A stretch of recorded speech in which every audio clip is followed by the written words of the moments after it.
Hello everyone, তোমরা সবাই কেমন আছো? আশা করছি যে যেখান থেকে ভিডিওটি দেখছো সবাই সুস্থ আছো, ভালো আছো। আমিও খুব ভালো আছি। আর গুড আফটারনুন। আর এখন হচ্ছে বাজে 12টা, দুপুর 12টা বাজে। আর আজকের দিনটা আমি বৃষ্টি দিয়ে শুরু করলাম। আর অনেক দিন বাদে ভিডিও করছি, তোমাদের তাও হয়তো কয়েক মাস হবে বলতে পারো। আর দেখো, আমি স্নান সেরে জামা কাপড় কিচ্ছু নাড়তে পারিনি, কারণ প্রচণ্ড বৃষ্টি পড়ছিল। আর রেডি হয়ে নিয়ে এখন দেখো পুজো দিতে বসে পড়েছি। আর সকালের কাজকর্ম তো সেগুলো তোমাদের সাথে কিছুই শেয়ার করা হয়নি। আর আজ হচ্ছে শ্রাবণ মাসের প্রথম সোমবার, বাবার জন্ম মাস।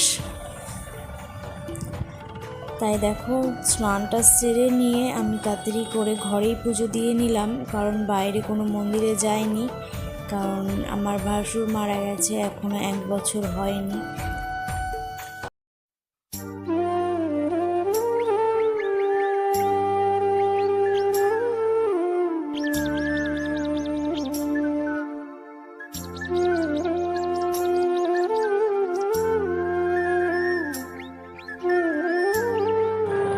দেখো, ওদিকে আমার পুজো দেওয়া কমপ্লিট হয়ে গেল। আর কারা কারা তোমরা শ্রাবণ মাসের সোমবার পালন করছো অবশ্যই কিন্তু কমেন্ট করে জানাবে।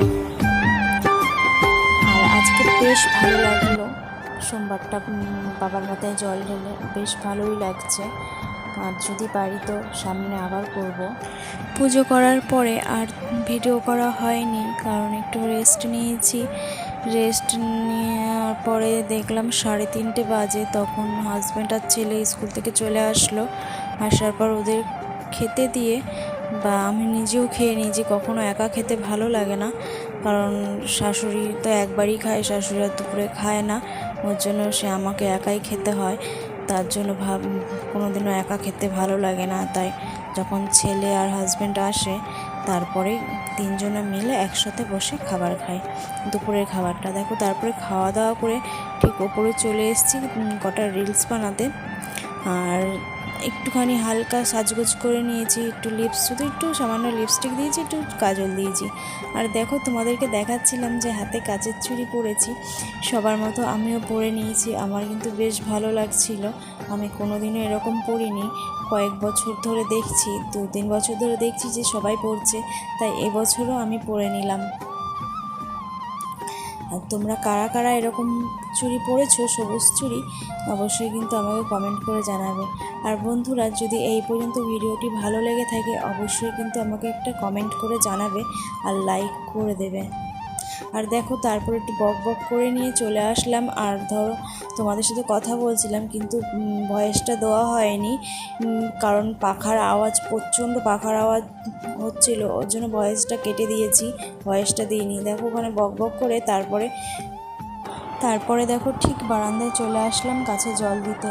গাছগুলো একবেলা যদি জল না পায় একদম নেতিয়ে যায়, কারণ বৃষ্টির জল এখন সেরকম খুব একটা বৃষ্টি হচ্ছে না। কারণ খুব জোরে বৃষ্টি হলে যখন ছাদ ঢোকে, বৃষ্টির জল পেলে তাও গাছগুলো একটু সতেজ হয়। আর একটু যদি একবেলা জল না দিই তাহলে গাছগুলো একদম নেতে যায়, তার জন্য একটু জল দিয়ে নিলাম। আর দেখো, ওদিকে এতটাই মেঘ করেছে কি বলবো তোমাদের, একদম পুরো অন্ধকার হয়ে এসছে। আর এই দেখো, তোমাদেরকে গোলাপ গাছটা দেখাচ্ছি। দেখো, গোলাপ গাছটা বড়ই হয়েছে কিন্তু একটাও ফুল দিচ্ছে না। যখন কিনেছিলাম তখন একটা ফুল ছিল, কিন্তু তারপর থেকে একটাও ফুল হচ্ছে না। বন্ধুরা, তোমাদের যদি জানা থাকে অবশ্যই আমাকে একটু বলো না। তারপরে দেখো, সব জানলা দরজা বন্ধ করে নিচে চলে যাব। বন্ধুরা, ভিডিওটি এখানেই শেষ করলাম। আশা করি যদি ভালো লেগে থাকে অবশ্যই লাইক, কমেন্ট, শেয়ার আর চ্যানেলটিতে সাবস্ক্রাইব করে পাশে থেকো। আবার পরে দেখা হবে নেক্সট ভিডিওর সাথে। ততক্ষণ সবাই সুস্থ থেকো, ভালো থেকো। আজকের মতো এখানেই টাটা।